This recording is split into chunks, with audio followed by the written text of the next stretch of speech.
तक तुम्हारा पुण्य है तब तक ये सब कुछ चल रहा है, और जिस दिन ये पुण्य खत्म हो जाएगा उस दिन सारा मामला अपने आप खराब हो जाएगा। एक व्यक्ति शुद्ध दूध बेचता था और एक व्यक्ति पानी मिला के बेचता था।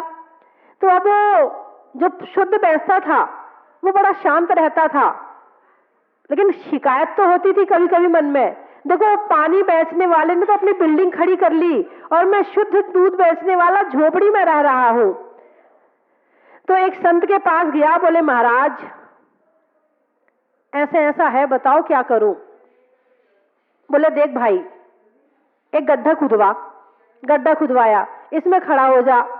खड़ा हो गया, उसमें पानी भरवाया, वो पानी भर गया, गले तक भर गया, तब वो चिल्लाने लगा। बोले भाई जिस दिन उसका पाप गले तक भर जाएगा उस दिन वो भी चिल्लाना शुरू कर देगा। एक बुढ़िया थी, पानी मिलाकर दूध बेचती थी। एक दिन सारा पैसा इकट्ठा करके लाई और नदी के किनारे बैठकर कुछ काम कर रही थी, और नदी में के किनारे जिसकी डोली थी, डलिया थी, वो पैसे उसमें रखे हुए थे। ऊपर से एक बंदर आया, उसने सोचा कुछ खाने का सामान है, तो उसने उसकी वो थैली उठाई और लेके भागा, पेड़ पे बैठ गया।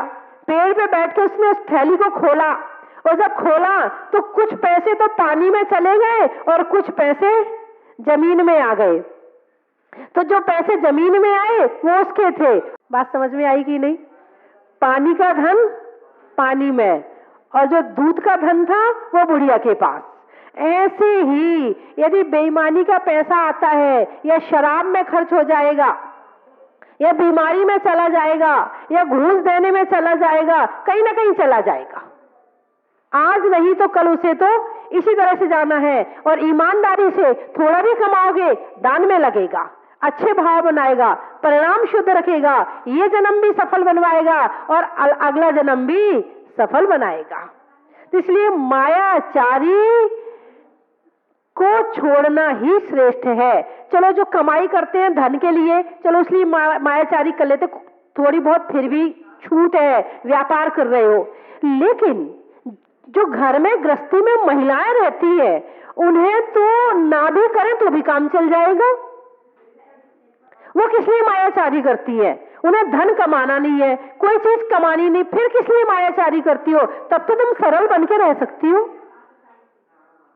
तो बंधुओं, माया 4 प्रकार की है। अनंतानुबंधी माया, अप्रत्याख्यान माया, संजुलन माया और प्रत्याख्यान माया। ये 4 भेद माया के हैं। इसको बताया है अनंतानुबंधी माया। वो जो बांस की जड़, बांस जितना सीधा होता है ना, उसकी जड़ उतनी घूमी अंदर से उतनी घूमी हुई होती है। तो जो अनंतानुबंधी माया है, जिसका दिमाग सारे दिन केवल इसी काम में उलझा रहता है, उसको क्या कहना, उसको क्या कहना, उसका दिमाग बड़ा उलझा हुआ है, उसको समझना बड़ा मुश्किल होता है।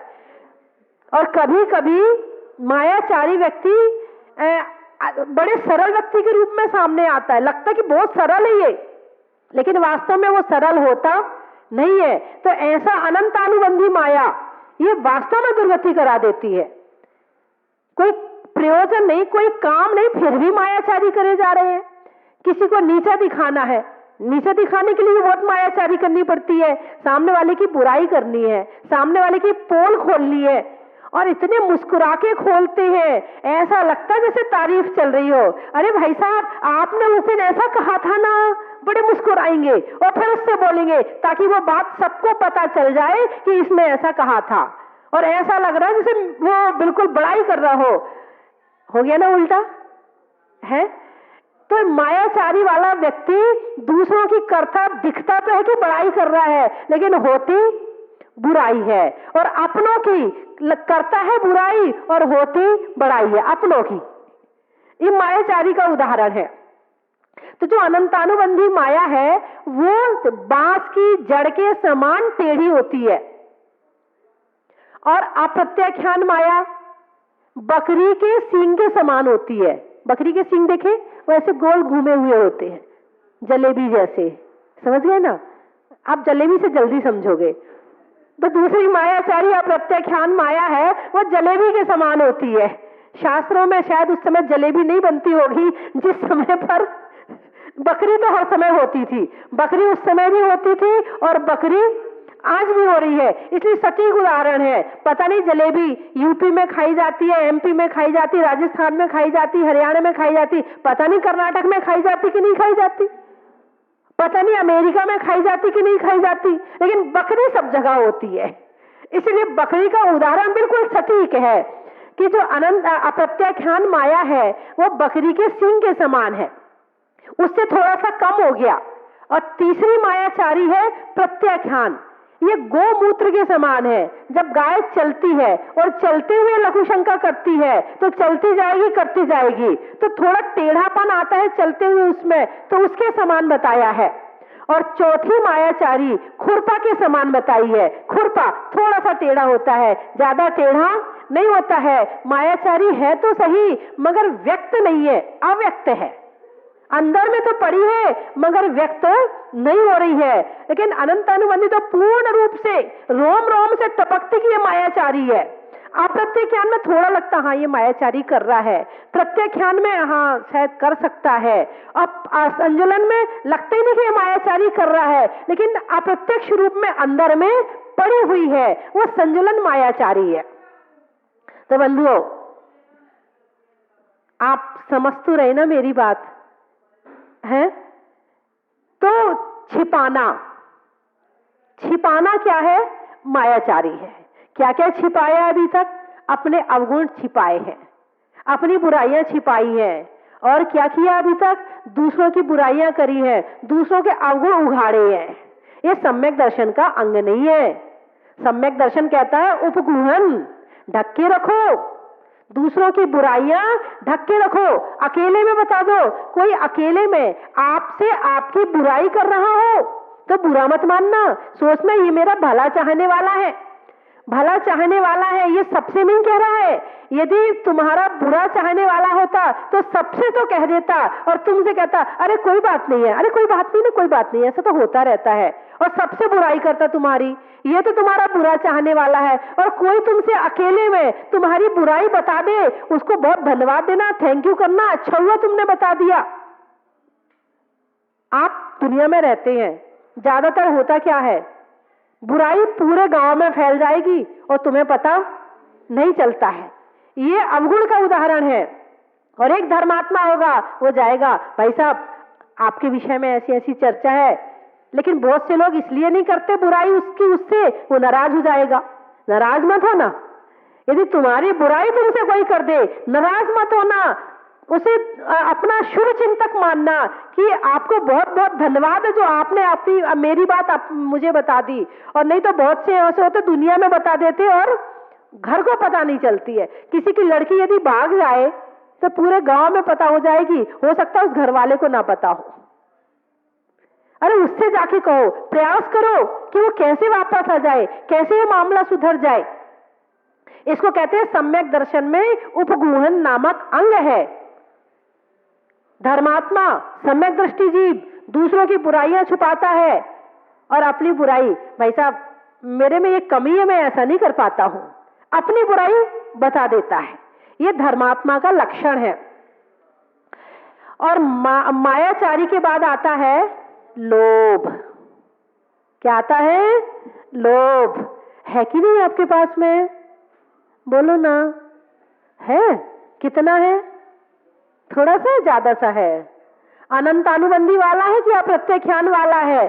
कि प्रत्याख्यान वाला है? संजलन तो पता ही नहीं चलता कि है भी और अंदर पड़ा रहता है। कौन सा वाला है? सारी दुनिया का धन, सारी दुनिया की दौलत मेरे कब्जे में आ जाए, ये अनंत अनुबंधी लोभ है। किसी सामने वाले की फैक्ट्री चल रही है खूब अच्छी और तुम्हारी नहीं चल रही है, हे भगवान इसकी तो बंद हो जाए और मेरी चल जाए। ये कौन सा लोभ है? अनंत अनुबंधी लोभ है। इसकी नौकरी छूट जाए और मेरी लग जाए, ये अनंत अनुबंधी लोभ है। लोभ है कि दूसरे का बुरा करके भी जो अपने लोभ अपना काम करना चाहता है, ये अनंत अनुबंधी है। दूसरे का बुरा हो जाए तो हो जाए, दूसरों का करोड़ों का नुकसान हो जाए मगर मुझे 1000 का फायदा हो जाए। ऐसा करते कि नहीं करते? आज दुनिया में हो रहा कि नहीं हो रहा? दूसरों का करोड़ों का नुकसान करके अपने 1000 का फायदा सोचते हैं। ये अनंत अनुबंधी लोग, सीधे नरक ले जाता है, सीधे नरक जाता है आदमी इसमें। और दूसरी बात यह है कि इसमें एक बात और बताई है, निर्माल द्रव्य की बात आई है इसमें, कि जो धर्मादा का पैसा, मंदिर का देव द्रव्य, जो मंदिर का द्रव्य इसको खाता है, वो भी अनंत अनुबंधी लोभ है। कौन सा? मंदिर का। एक उदाहरण आता है कि एक जगह मंदिर बन रहा था और राजा जो है उसमें सोने की ईंटें लगवा रहा था। अब ईंट यहां से यहां जाएगी ना, भर के तो जाएगी। बीच में एक आदमी था, तो वो घूस देकर बीच में एक मजदूर को एक ईंट रोज ले लेता था। एक दिन उसको बाहर जाना था, तो उसने अपने बेटे से कहा, बेटा वो मजदूर है ना, उसको इतने पैसे दे देना और उससे एक ईंट ले लेना। उसने ऐसे ही किया। एक दिन शायद नहीं, ऐसा नहीं किया उसने, ऐसा उसने नहीं किया।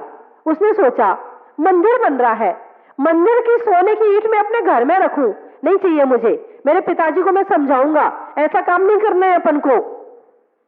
तो उसने जो है छोड़ दी, या किसी भी कारण से छोड़ दी।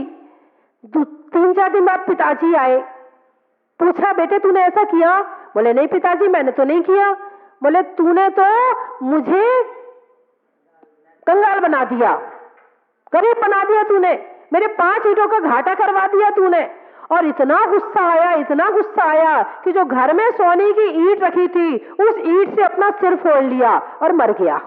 और मर के सीधे नरक गया। देखो मैंने नहीं कहा, आपने कहा है। हाँ, सीधे नरक गया वो। इसको कहते हैं अनंत अनुबंधी लोभ। एक और सुन लीजिए, आप जितना पैसा कमाते हैं उसका 6वां हिस्सा आपको धर्म में निकालना चाहिए, या 10वां हिस्सा या पहला हिस्सा, जो भी हिस्सा है वो आपको धर्म में निकालना चाहिए। वो हिस्सा यदि आप धर्म में नहीं निकालते हैं तो वो भी आपको निर्माल द्रव्य खाने का दोष लगता है। ये भी सुन लें आप। अकेले जो मंदिर में चढ़ा दिया, अकेले वो निर्माल नहीं है। यदि आपकी कमाई का जितना हिस्सा धर्म में लगना चाहिए और उतना नहीं लगा रहे हो, वो भी निर्माल्य हो गया। वो भी यदि आपने खाया है, उसका उपयोग किया है, तो आपने निर्माल्य का उपयोग किया है। इसलिए ईमानदारी से जितनी कमाई होती है उसका धर्म का पैसा निकाल देना चाहिए। महिलाओं के पास भी अपनी पॉकेट मनी होती है, उसका हिस्सा भी निकालना चाहिए, नहीं तो मोदी ले जाएगा सारा। और ले ही गया, तुमने निकाला नहीं होगा इसलिए ले गया। है, बाद में पता लगा कि भाई सारा ही चला गया, या ओपन हो गया, चला नहीं गया तो ओपन हो गया, काला धन सफेद धन हो गया। तो बंधुओं, संसार में यदि हम कुछ करते हैं तो उसका रिजल्ट हमें अच्छा ही मिलना चाहिए। हम मेहनत बहुत करते हैं लेकिन रिजल्ट हमें पूरा नहीं मिलता है, और रिजल्ट नहीं मिलता है, मेहनत हमारी बेकार चली जाती है। होता क्या है कि इंसान पूरी स्लेट भर के लिखता है, पूरी स्लेट भर लेता है, और एक बूंद पानी डाल के सारा साफ कर देता है। पूरी मेहनत करी, मन लगाया, तन लगाया, धन लगाया, लेकिन छोटे से कारण से उसका सारा बेकार हो गया। तो आप लोग इस बात का ध्यान रखें कि जितनी मेहनत करते हैं उतना रिजल्ट आपको मिले और आप अपने जीवन में आगे बढ़ें। इसी शुभ भावना के साथ बोलिए 24वें भगवान की। आम से अच्छा कोई फल नहीं होता, गुलाब से अच्छा कोई फूल नहीं होता। सारी दुनिया में जाकर देख लेना, भारत देश से अच्छा कोई देश नहीं होता। भारत देश से अच्छा कोई देश नहीं होता। जिस भूमि पर तीर्थंकरों ने जन्म लिया है, जिस भूमि पर राम हनुमान ने जन्म लिया है, बड़े बड़े महापुरुषों ने जन्म लिया है, ऐसी पवित्र और पावन भूमि पर हमने भी जन्म लिया है। उन्होंने भी देश के लिए बहुत कुछ किया था, यहां तक कि शांति के लिए जंगल में भी रहे। और आज हम देश के लिए क्या कर रहे हैं, थोड़ी सी चर्चा करनी है। 15 अगस्त को देश आजाद हुआ था और 26 जनवरी को हमारा संविधान बनके पूरा हो गया था और आज के दिन से संविधान लागू हुआ था। इसीलिए से गणतंत्र दिवस के रूप में भी मनाते हैं। भारत देश के निवासी हैं। कहाँ के निवासी हैं आप? इंडिया के हैं? भारत के निवासी, इंडिया के निवासी हैं। देख लो, एक बार फिर सोच लो। हम अंग्रेज तो हमें छोड़ गए, मगर अंग्रेजी नहीं छोड़ी हमने। अंग्रेजों ने हमें तो छोड़ दिया, मगर हमने अंग्रेजी नहीं छोड़ी है। अभी भी हम इंडिया कहते हैं, इंडिया नहीं है। ये भारत का भारत है, ये भरत चक्रवर्ती का भारत है। इसका नाम भारत माँ कहा जाता है, इंडिया मदर नहीं कहा जाता है, भारत माँ कहा जाता है। भारत माँ कहने में जो फीलिंग्स आती हैं वो इंडिया कहने में अपनत्व नहीं आता है। और जो संविधान लिखा है उसमें मेरे ख्याल से, मैंने पढ़ा तो नहीं है, कि उसमें भारत शब्द का ही प्रयोग किया गया होगा, इंडिया शब्द का प्रयोग नहीं किया होगा। और संविधान में नियम बनाए हैं, कानून बनाए हैं। बिना कानून बनाए अनुशासन नहीं हो सकता है, और बिना अनुशासन के दुनिया का कोई भी काम नहीं हो सकता है। एक होता है शासन, एक होता है अनुशासन, और एक होता है आत्मानुशासन। शासन जो व्यवस्था बनाने के लिए किया जाए, अनुशासन जो परिवार और समाज को चलाने के लिए किया जाए, और आत्मानुशासन जो आत्मा को परमात्मा बनाने के लिए किया जाए। यदि आत्मानुशासन नहीं किया तो हम मोक्ष की राह पर नहीं चल सकते हैं। शासन का पालन नहीं किया तो हम निश्चित ही जेल चले जाएंगे, और यदि अनुशासन नहीं रहा जीवन में तो समाज में सम्मान मिलने वाला नहीं है।